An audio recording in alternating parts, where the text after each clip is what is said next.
Hello everyone. तो चलिए आज का क्लास स्टार्ट करते हैं और आज का क्लास आपका 1000 गोल्डन रूल्स का नेक्स्ट पार्ट नंबर 23। अब मैं आपको कुछ बातें बताना चाहता हूँ इस क्लास से पहले ही। देखो, एक वार्निंग आपके लिए। क्या वार्निंग है कि आज की क्लास में आप सीखोगे दो ही ऐसे वर्ड्स हैं, है ना। दो वर्ड्स हैं ऐसे, एक अदर है और दूसरा अनदर है ना। एक थर्ड वर्ड भी आता है अदर्स करके, है ना, जिसमें सिर्फ एस जुड़ जाता है। अब समझो, आज के क्लास में आप ऑलमोस्ट 8 या 9 ऐसे कुछ कॉन्सेप्ट्स हैं। अब सवाल ये है कि सर कितना डिफिकल्ट होने वाला है, तो मैं आपको बता देता हूँ। कभी केक काटे हो? कितना आसान होता है ना केक काटना। तो बिल्कुल ही आसान है, बहुत ज़्यादा आसान है इसको सीखना, है ना। मतलब समझना बहुत आसान है। इस चीज़ को मैं बताना चाहता हूँ आपको। इतने आसानी से समझ जाओगे कि मत ही पूछो। लेकिन डिफ़िकल्टी कहाँ है पता है? इसको याद रखने में। ये सारे कॉन्सेप्ट को याद कैसे करोगे, तो मैं वार्निंग ये आपको दे रहा था कि इसको जितने बार आप देखोगे, मेरे विचार से तो कम से कम जिस बार जब जब भी देखो इसको 5-6 बार तो देख ही डालो। ठीक है, एकदम एक ही दिन में 5-6 बार देख डालो। और अगर पीडीएफ आपको जिस दिन मिल जाता है, पीडीएफ से 2-4 बार रीडिंग कर दो। और फिर 15 से 20 दिन के बाद 2-4 बार और भी पढ़ लो इसको, क्योंकि बिना रिवीजन के इसको आप अपने दिमाग में नहीं बिठा पाओगे। तो मैं ये आपको बताना चाहता हूँ, क्योंकि जितने सारे स्टूडेंट्स हैं मुझे पता है कि कितना वो रिटेन कर पाते हैं अपने दिमाग में और कितना नहीं रख पाते, है ना, और कौन कौन रूल्स में से वो फंसते हैं। और इसके बाद आप चले जाना, मैं जिस लेवल का आपको पढ़ा रहा हूँ कि इंडिया के कोई भी एग्ज़ाम हो, आप उसके मेंस एग्ज़ाम में जा करके बैठ जाना। ठीक है, ये सारे रूल्स पढ़ करके फिर देखना कि कैसे एग्ज़ाम नहीं क्रैक होता है। अब ज़रा बात करते हैं। देखो, जो भी पहली बार देख रहे हैं वीडियो को, आप अगर पर्सनल गाइडेंस ज्वाइन करना चाहते हो, जो मैं पर्सनली लोगों को गाइड करता हूँ, तो आप मुझे इस व्हाट्सअप नंबर पर मैसेज करोगे। वहाँ लिखोगे कि पर्सनल गाइडेंस। ठीक है, मैं आपको प्रोसीजर बता दूंगा कि क्या इसके ज्वाइन करने के प्रोसीजर हैं और इसके क्या क्या फ़ायदे हैं, सब कुछ मैं वहाँ पर बता दूंगा आपको। मतलब इन शॉर्ट ये कहूँ कि जितना कुछ मैं पढ़ाता हूँ उसको याद रखने की तरकीब बताता हूँ, और थ्रू टास्क और थ्रू ऑनलाइन टेस्ट, है ना, ये प्रोसीजर फॉलो करके मैं आपको याद कराने की कोशिश करता हूँ, बशर्ते आपको कंसिस्टेंट वहाँ पर रहना होता है। अब ज़रा बात करते हैं। देखो, 269 नंबर रूल में क्या कह रहा है। यहाँ पर है अदर का यूज़, है ना, यूज़ ऑफ अदर देखेंगे। यहाँ पर ये बता रहा है कि सिंगुलर तथा प्लूरल काउंटेबल नाउन के पहले होता है किसका इस्तेमाल? अदर का। अदर का इस्तेमाल सिंगुलर तथा प्लूरल काउंटेबल नाउन के पहले होता है, याद रखना। इसका यूज़ सिंगुलर अनकाउंटेबल नाउन के पहले भी करते हैं। समझो बात को ज़रा। यहाँ पर क्या बताया? सबसे पहली बात कि काउंटेबल नाउन के पहले भी होता है और अनकाउंटेबल नाउन के पहले भी होता है। ठीक है, अब समझो यहाँ पर क्या लिखें। एनी अदर बुक, है ना। यहाँ पर एनी अदर बुक मतलब क्या हुआ? ये सिंगुलर है, बुक जो है ये सिंगुलर है, और इसके पहले किसका इस्तेमाल किए हैं? अदर का इस्तेमाल किए हैं। यहाँ पर बुक्स प्लूरल है, इसके पहले अदर का इस्तेमाल करते हैं। अब ज़रा समझो नेक्स्ट रूल देखो। अच्छा, इसी में है, देखो दूसरा। जैसे कि ये सारे क्या थे? बुक जो है आपके काउंटेबल नाउन है, बुक और बुक्स, है ना। एक सिंगुलर में है, दूसरा प्लूरल में है, दोनों के पहले हम अदर का इस्तेमाल कर लिए। अब अनकाउंटेबल नाउन जो है, देखो अनकाउंटेबल नाउन क्या क्या है? म्यूजिक है ना, इन्फॉर्मेशन है, ये सब क्या है? Uncountable noun. और दोनों के पहले हम किसका इस्तेमाल किए? अदर का इस्तेमाल किए हैं। कोई भी यहाँ पर दिक्कत नहीं होनी चाहिए।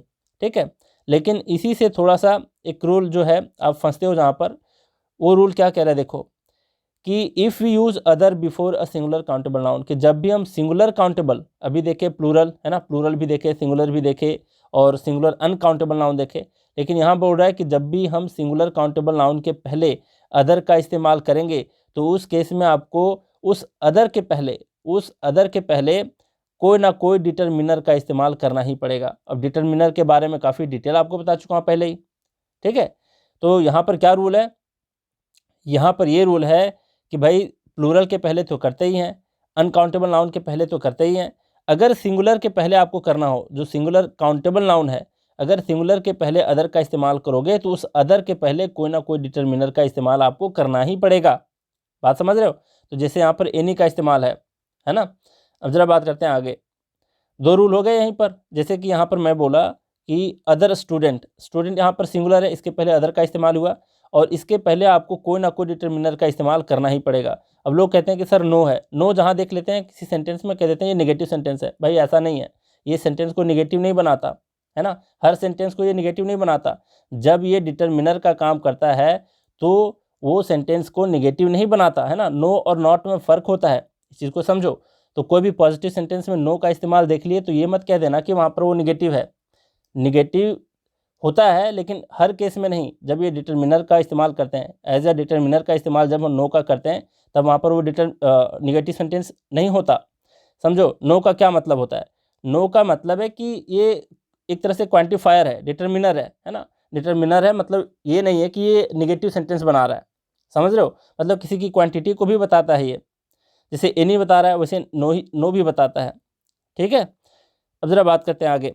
यहाँ पर क्या है, अदर सन है ना। अदर सन, सन के पहले अदर आया, इसके पहले कोई ना कोई डिटर्मिनर आएगा ही आएगा, है ना, क्योंकि सन यहाँ पर क्या है, सिंगुलर काउंटेबल नाउन है। आगे बढ़ते हैं। यहाँ पर है अदर हैंड, देख रहे हो हैंड भी सिंगुलर है, इसके पहले अदर आया और इसके पहले द डिटर्मिनर आया। क्लियर। अब आगे बढ़ें, अगला रूल देखते हैं। यहाँ पर बोल रहा है कि जब दो में से किसी दूसरे की बात होती हो, मतलब कोई दो चीज़ों के बारे में बता रहा है आपको सेंटेंस में, ठीक है। अगर इसको छोड़ करके इसकी बात कही जा रही है तो इसके पहले क्या करना पड़ेगा पता है आपको। इसके पहले जो भी अदर का इस्तेमाल करोगे, मतलब ये वाला जो नाउन है, दूसरा वाला नाउन, इसके पहले जब भी आप अदर का इस्तेमाल करोगे तो इसके पहले द का यूज़ करना पड़ेगा। अभी बताया डिटर्मिनर का इस्तेमाल करना है, लेकिन डिटर्मिनर तो आपका द भी है, तो द का इस्तेमाल कब करते हैं, जब दो में से किसी दूसरे की बात कही जाती हो। अभी समझ जाओगे आप पूरा, ठीक है, देखते जाओ। और यहाँ पर क्या बोल रहा है कि और उसके बाद सिंगुलर नाउन आता है, किसके बाद, द अदर का इस्तेमाल जब भी करोगे। और वैसे भी अदर के पहले द का इस्तेमाल कब करते हैं, जब दो चीज़ों में दूसरी की बात कही जा रही हो। पहली बात तो ये समझनी है आपको। दूसरी बात क्या है कि इसके बाद जो भी नाउन आएगा ये सिंगुलर में होगा, ये वाला नाउन सिंगुलर में होगा। अब इसका ये मतलब नहीं है कि प्लूरल नाउन के पहले द अदर का इस्तेमाल नहीं करते, तो इस चीज़ को समझने की कोशिश करना, ठीक है। अब ज़रा देखो यहाँ पर क्या बोल रहा है, ही was holding the plate with one hand, मतलब एक हाथ से वो प्लेट को पकड़ा हुआ था, and taking tea with the other, और दूसरे हाथ से क्या कर रहा था, चाय पी रहा था, है ना। अब समझो यहाँ पर क्या कह रहा है, दो हाथ की बात कही जा रही है, टू हैंड्स, है ना। पहले हाथ से ये प्लेट को पकड़ा हुआ था, दूसरे हाथ से चाय पी रहा था, तो दो में से दूसरे की बात कही जा रही है कि नहीं, कही जा रही है। तो दूसरे के साथ यहाँ पर क्या करोगे, लिखे हो ना यहाँ पर विथ द अदर। अच्छा एक चीज़ यहाँ पर गौर करना, यहाँ पर हैंड होगा, है ना, यहाँ पर मिसिंग है ना, यहाँ पर हैंड है, तो याद रखना ही was holding the plate with one hand and taking tea with the other hand, ठीक है। तो अदर के बाद यहाँ पर हैंड होगा, यहाँ पर मैं लिख दूंगा PDF में करेक्ट करके। अब अगला देखते हैं। अगला यहाँ पर क्या बोल रहा है, अगला जो कॉन्सेप्ट है, बोल रहा है कि क्या डिफरेंस है भाई अदर और अदर्स के बीच, है ना। क्या अदर का प्लूरल है अदर्स, ऐसा मत समझ लेना, इसके दो मीनिंग अलग अलग होते हैं। देखो यहाँ पर इसके कॉन्सेप्ट समझो, यूजेस समझो। ये बोल रहा है कि other is followed by a noun और प्रनाउन, मतलब अदर के बाद कोई ना कोई नाउन और प्रनाउन आएगा ही आएगा। पहली बात तो ये है। यहाँ पर क्या समझना है कि अदर्स जो है, इसमें प्लूरल आपको नज़र आ रहा है, हालांकि ये प्लूरल नहीं है। अदर्स जो है इज़ अ प्रोनाउन, एक ये खुद प्रोनाउन है और इसके बाद कोई भी नाउन नहीं आता, ठीक है। जैसे यहाँ पर क्या है, देखो यहाँ पर बोल रहा है these shoes are too small, कि ये सारे शूज़ जो हैं, ये मतलब जो भी एक पेयर ऑफ शूज़ है वो क्या है, बहुत ही छोटा है। Do you have any other shoes, क्या आपके पास कोई दूसरा शूज़ है। अब समझो यहाँ पर क्या है, अदर का इस्तेमाल है, शूज़ का इस्तेमाल है, अदर के पहले एनी का इस्तेमाल है ना, मतलब डिटर्मिनर का इस्तेमाल है। अब यहाँ पर क्या बोल रहा है, यहाँ पर अदर के बाद शूज़ आया है, मतलब कोई ना कोई नाउन आया है, कोई भी प्रोनाउन भी आ सकता है। जैसे देखो नाउन की बात जब भी कही जाए ना, तो एक चीज़ अंडरस्टूड होता है कि नाउन की बात जब भी कही जाए कि इसके बाद नाउन आता है, तो वहाँ पर ये भी आप समझ लेना कि वहाँ पर प्रोनाउन भी आ सकता है, ठीक है, क्योंकि नाउन के बदले ही तो प्रोनाउन का इस्तेमाल करते हैं। और एक चीज़ और अंडरस्टूड होता है कि जब भी ऐसी बात कही जाए कि इसके बाद नाउन का इस्तेमाल होता है, बुक्स में ऐसे ही लिखे जाते हैं, है ना, वो पूरा हर बात को नहीं लिख देता, तो आपको खुद से अपना दिमाग लगाना पड़ेगा, क्योंकि ये सब बेसिक की बातें हैं। दूसरी बात यहाँ पर क्या है कि अगर नाउन किसी के बाद यूज होता है, मतलब वर्ब का फोर्थ फॉर्म भी यूज हो सकता है। इस केस में नहीं बता रहा हूँ मैं, इस वाले रूल के केस में नहीं, एक सिंपल कॉन्सेप्ट बता रहा हूँ आपको। तो अंडरस्टूड होता है नाउन की बात कही जाए वहाँ, मतलब प्रोनाउन आप समझ लोगे खुद से, और वर्ब का फोर्थ फॉर्म, क्योंकि वर्ब का जो फोर्थ फॉर्म है कई बार नाउन की तरह काम करता है, जिसको हम जीरंड कहते हैं, है ना। अब यहाँ पर आते हैं, यहाँ पर क्या देखें कि अदर के बाद जो नाउन का इस्तेमाल हुआ है, चलिए यहाँ पर अदर्स है, अदर्स के बाद कोई भी नाउन इसके बाद और प्रोनाउन नहीं आ सकता, क्योंकि ये खुद ही क्या है, प्रोनाउन है, ठीक है, ध्यान रखोगे। तो अदर और अदर्स में क्या फ़र्क है, अदर के बाद आपका कोई ना कोई नाउन और प्रोनाउन आता है, अदर्स के बाद आपका कोई भी नाउन और प्रोनाउन नहीं आता। चलिए इतना सीख लिए, अब आगे बढ़ते हैं। अब अदर का यूज़ हम लोग देख चुके हैं, अब देखने जा रहे हैं अनदर का यूज़। किसका यूज़? अनदर का। एक बार मैं फिर से रिपीट कर देता हूँ क्योंकि मैं चाहता हूँ कि इसको बार बार आप रिवीजन कर पाओ, ठीक है। अदर का देखो, यहाँ पर बोल रहा है कि अदर का इस्तेमाल हम काउंटेबल नाउन के पहले करते हैं, चाहे वो सिंगुलर हो या फिर प्लूरल हो, और अनकाउंटेबल नाउन के पहले भी करते हैं। लेकिन यहाँ पर काउंटेबल नाउन जब भी सिंगुलर में हो तो उसके पहले क्या रूल देखे यहाँ पर, कि उसके पहले कोई ना कोई डिटर्मिनर का इस्तेमाल हमें करना ही पड़ेगा। जब कब? जब ये सारे नाउन जो हैं ये सिंगुलर में हो, ठीक है।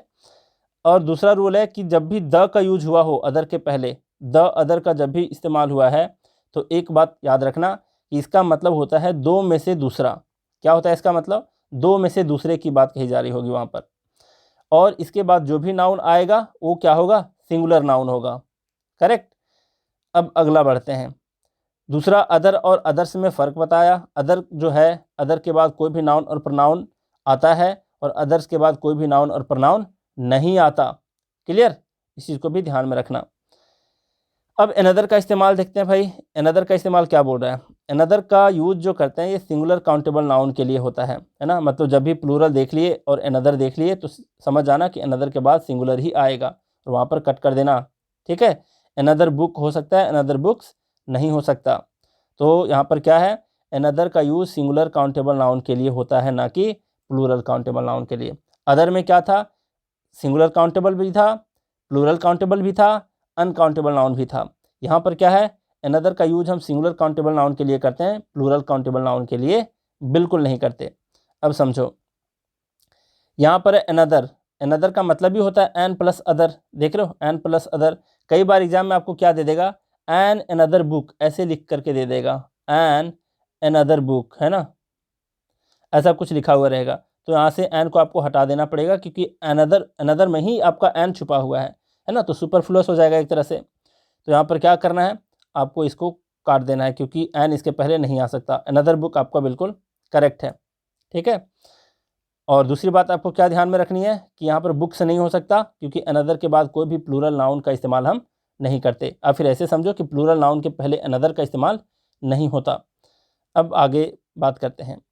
यहाँ पर क्या दे रखा है कि जब भी अनदर के बाद कोई न्यूमरल एडजेक्टिव आए, न्यूमरल एडजेक्टिव मतलब 1 2 3 सारे ही क्या है? Numeral adjective. लेकिन यहाँ पर वन को छोड़ करके, क्योंकि अनदर में ही वन छुपा हुआ है, देख रहे हो, एन का मतलब होता है ना वन, तो वन को छोड़ करके जितने भी न्यूमरल एडजेक्टिव हैं 2 3 4 5 10 100 जो भी है, ठीक है, ये सारे अगर वहाँ पर एडजेक्टिव आ जाते हैं, मतलब ये सारे वर्ड आ जाते हैं, तो इसके बाद हमें प्लूरल नाउन का इस्तेमाल करना पड़ता है।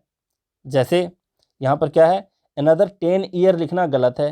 क्यों गलत है? क्योंकि अनदर के बाद एक न्यूमरल एडजेक्टिव आया है और न्यूमरल एडजेक्टिव के बाद आपका सिंगुलर आ गया है नाउन ईयर।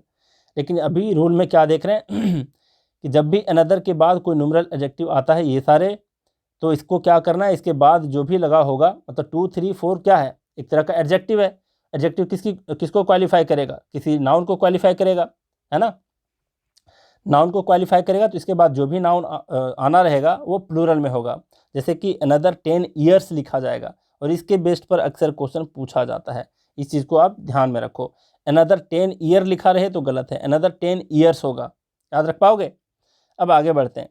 यहाँ पर अभी बहुत सारे क्वेश्चंस भी देखने वाले हैं हम लोग, टेंशन नहीं लो।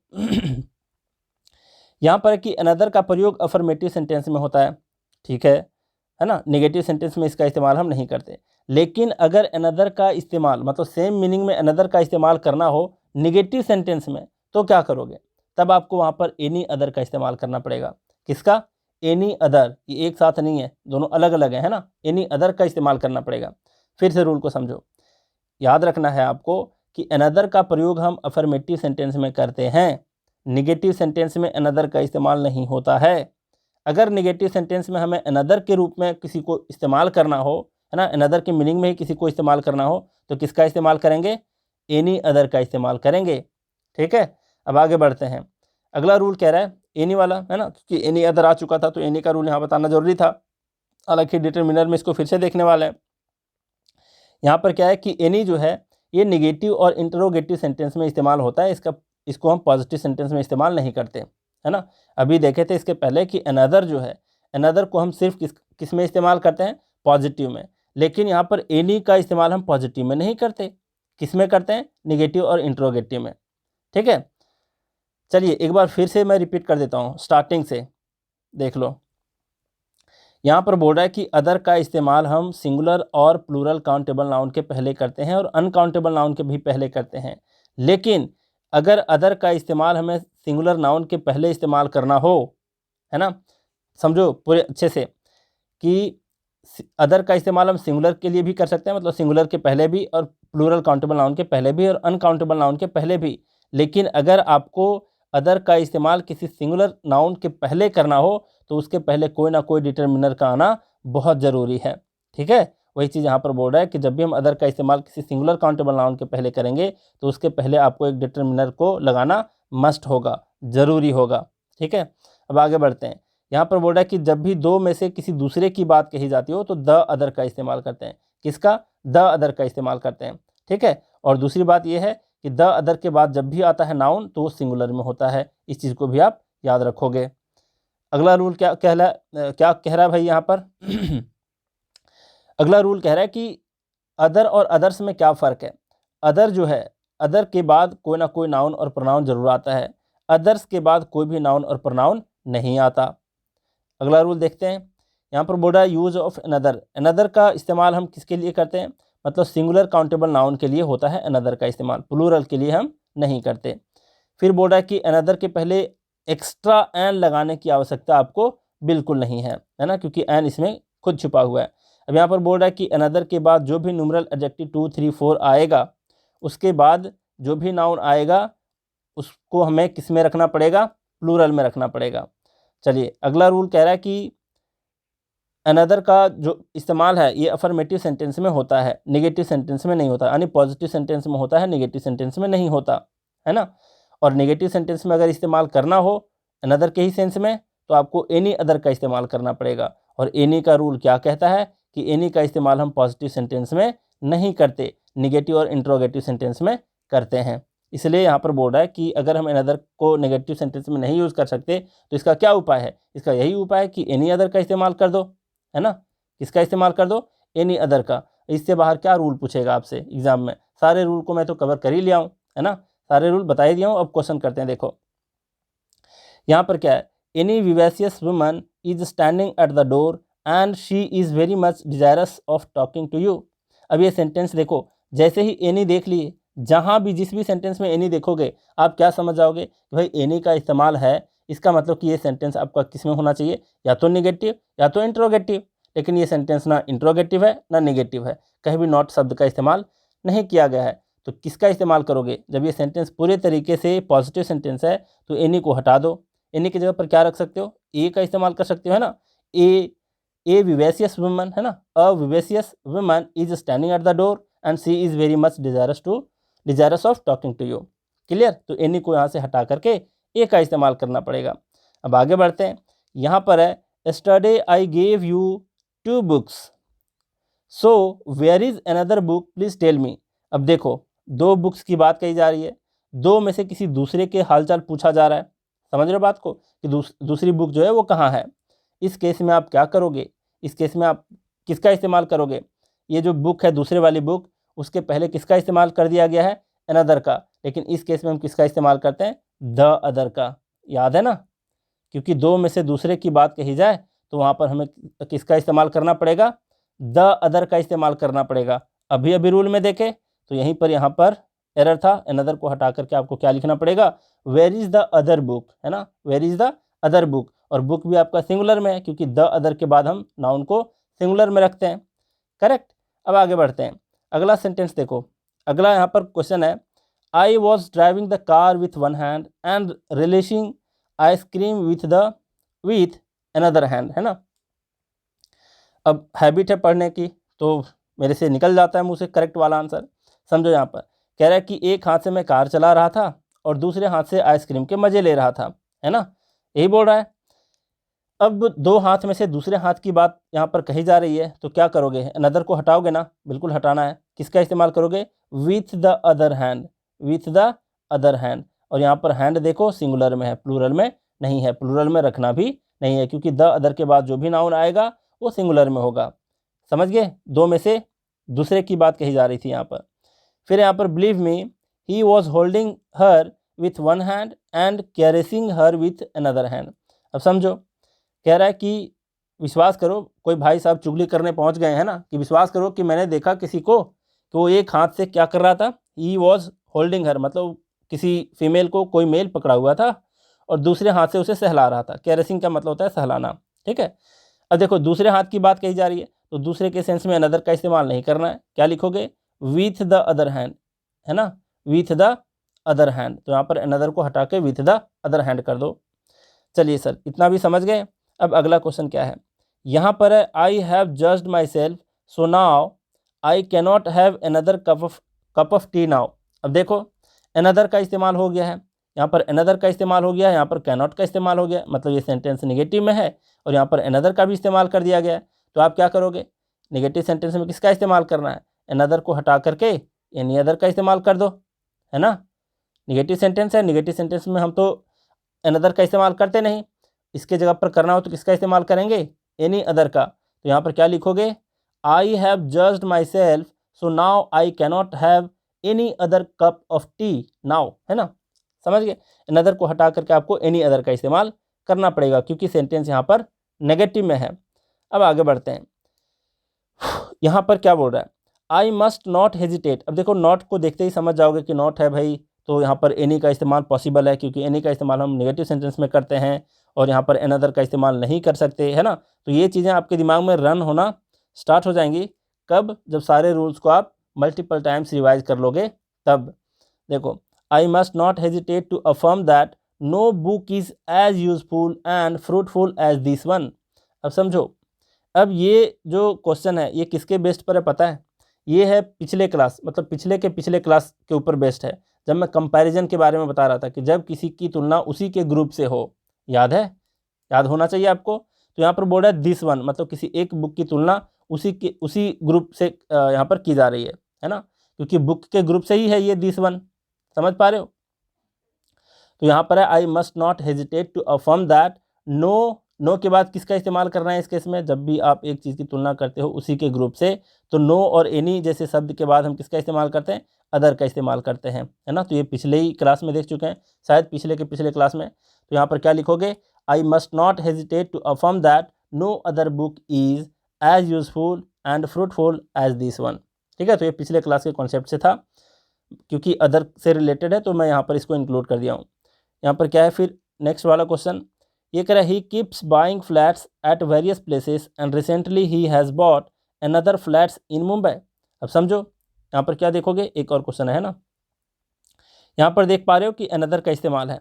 अब देखे हो सर आप कि अनदर के बाद किसका इस्तेमाल है, प्लूरल का, जबकि हम क्या रूल में पढ़ चुके हैं कि अनदर के बाद आपका किसका इस्तेमाल होता है, अनदर के बाद आपका सिंगुलर नाउन का इस्तेमाल होता है। तो फ्लैट्स को हटा करके क्या करोगे, फ्लैट्स को हटा करके फ्लैट करोगे। कहोगे सर क्यों ना फ्लैट्स को ही रहने दें और अनदर को हटा दें, तो ऐसा बिल्कुल नहीं करना है, क्योंकि मैं इसी सीरीज़ में कहीं बता चुका हूँ कि जब भी आपको दो चीज़ों के बीच सेलेक्ट करना हो कि किस में एरर है, तो कोशिश ये होनी चाहिए कि अगले वाले को एरर मानते हुए उसमें सुधार करो, है ना। और वैसे भी सेंस भी पढ़ोगे, यहाँ पर पता चलेगा सेंस के हिसाब से कि वो बहुत सारे फ्लैट्स वेरियस प्लेसेस में ख़रीदता है। तो फिलहाल एक घर मुंबई में भी खरीद लिया है ना, तो एक फ्लैट खरीदेगा, है ना, क्यों ज़्यादा खरीदेगा, अगर सेंस के हिसाब से चलोगे तो। अदरवाइज़ आपको ग्रामर को रूल को ही फॉलो करना है ज़्यादातर। तो यहाँ पर देख पा रहे हो कि अनदर को रहने देना है और फ्लैट्स को हटा करके फ्लैट कर देना है, क्योंकि अनदर के बाद हम किसका इस्तेमाल करते हैं, अनदर के बाद हम सिंगुलर नाउन का इस्तेमाल करते हैं। अंतिम क्वेश्चन है आज, देख लो। यहाँ बोल रहा है where will you be in another 10 year is quite difficult to guess, है ना। तुम 10 साल के बाद, मतलब अगले 10 साल में कहाँ रहोगे, ये क्वाइट डिफ़िकल्ट है गेस करना। अब समझो, यहाँ पर क्या है, अनदर से रिलेटेड है, अनदर के बाद आपका एक न्यूमरल एडजेक्टिव आया है और अभी बताया कि न्यूमरल एडजेक्टिव के बाद कौन सा नाउन होना चाहिए, प्लूरल नाउन। यहाँ पर ईयर क्या है, सिंगुलर में है, क्या करोगे, ईयर को हटा करके ईयर्स लिखोगे। ठीक है, तो यहाँ पर लिखना पड़ेगा आपको years. Where will you be in another 10 years is quite difficult to guess, correct है। तो मुझे उम्मीद है कि आज आप सीख पाए, और एक बार फिर से मैं रिपीट कर देना चाहता हूँ इसलिए क्योंकि शायद आपको बार बार देखने की ज़रूरत ना पड़े, है ना, क्योंकि लंबा खींचने में मुझे मज़ा नहीं आता, लेकिन जहाँ पर रिवीजन की आवश्यकता है ना, तो दिल मेरा मानता नहीं। मुझे लगता है कि भाई एक ही क्लास में 3-4 बार रिवाइज करा दो, ताकि लोगों के दिमाग में बैठ पाए ये चीज़ें। देखो फिर से रिपीट कर देता हूँ, यहाँ पर है कि अदर का जो इस्तेमाल है ये सिंगुलर नाउन, मतलब सिंगुलर काउंटेबल नाउन और प्लूरल काउंटेबल नाउन दोनों के पहले करते हैं, और अनकाउंटेबल नाउन के भी पहले करते हैं। लेकिन सिंगुलर नाउन के पहले जब भी अदर का इस्तेमाल करोगे तो उसके पहले कोई ना कोई डिटर्मिनर का आना ज़रूरी है। यही वाला ये रूल कह रहा था आपसे, है ना, कि अदर का इस्तेमाल अगर सिंगुलर काउंटेबल नाउन के पहले करोगे तो उसके पहले कोई ना कोई क्या आना चाहिए, डिटर्मिनर आना चाहिए। दूसरी बात यहाँ पर द से रिलेटेड है कि जब द डिटर्मिनर आ गया तो क्या उसका कोई खास मीनिंग है? जी हाँ, खास मीनिंग है। द भी डिटर्मिनर है। अब इसका खास मीनिंग ये है कि इसका मतलब होता है दूसरे, मतलब दो में से दूसरे की बात, है ना, दो में से दूसरा। और इसके बाद जो भी नाउन आता है वो सिंगुलर नाउन में होता है। अगला रूल है कि अदर के बाद आपका कोई भी नाउन और प्रोनाउन आ सकता है, अदर्स के बाद आपका कोई भी नाउन और प्रोनाउन नहीं आ सकता। फिर नेक्स्ट रूल आपका बता रहा है अनदर से रिलेटेड। यहाँ पर बोल रहा है कि अनदर का यूज हम सिंगुलर काउंटेबल नाउन के लिए करते हैं, प्लूरल के लिए हम बिल्कुल नहीं करते। अनदर के पहले कभी भी एक्स्ट्रा एन लगाने की कोशिश मत करना। फिर दूसरा क्या है कि अनदर के बाद न्यूमरल एडजेक्टिव जब भी आता है, जैसे 2, 3, 4 वगैरह, तो क्या करेंगे, इसके बाद जो भी नाउन आएगा, क्योंकि ये एडजेक्टिव है, एडजेक्टिव के बाद नाउन आता ही है, तो मतलब ऐसा नहीं है कि एडजेक्टिव के बाद नाउन आता है। कहने का मतलब ये है कि कोई भी नाउन के पहले एडजेक्टिव होता है, तो वो वाला नाउन यहाँ पर क्या होगा, वो वाला नाउन यहाँ पर किस में होना चाहिए आपका प्लूरल में होना चाहिए। ठीक है, देख पा रहे हो, मतलब अनदर के बाद कोई भी नाउन प्लूरल में नहीं होता, वो सिंगुलर में होता है। लेकिन अगर अनदर के बाद कोई न्यूमरल एडजेक्टिव आ गया तो उसके बाद वाला जो नाउन है ये आपका प्लूरल में होगा, है ना, किस में होगा, प्लूरल में। जैसे अनदर 10 ईयर्स। फिर अनदर का प्रयोग हम अफर्मेटिव सेंटेंस में करते हैं, नेगेटिव सेंटेंस में नहीं करते। अगर करना हो तो अनदर के प्लेस पर एनी अदर का इस्तेमाल करोगे। चलिए सर, यहाँ तक समझ गए। फिर यहाँ पर एनी से रिलेटेड था कि एनी का इस्तेमाल हम नेगेटिव और इंट्रोगेटिव सेंटेंस में करते हैं, पॉजिटिव सेंटेंस में नहीं करते। इसके बेस्ट पर 8-10 जो भी क्वेश्चन देखे, इससे आप समझ गए होंगे। ठीक है, तो आप लोग इसको रेगुलर देखो, आज नहीं तो कल आपको कवर करना ही पड़ेगा, ये सारे रूल्स पढ़ने ही होंगे। तो क्यों इसको, मतलब आज का काम कल पे क्यों टालना, इस सीरीज़ के साथ साथ चलो, है ना, और रिवीजन करते जाओ साथ साथ में। तो आप लोग को क्या करना है, अपना ड्यूटी निभानी है भाई। लाइक ज़रूर करना है वीडियो को, और शेयर भी करो दोस्तों के बीच। तो चलिए, आज भी बहुत कुछ सीखे हम लोग। आज का क्लास यहीं रैप अप करते हैं। Thank you very much.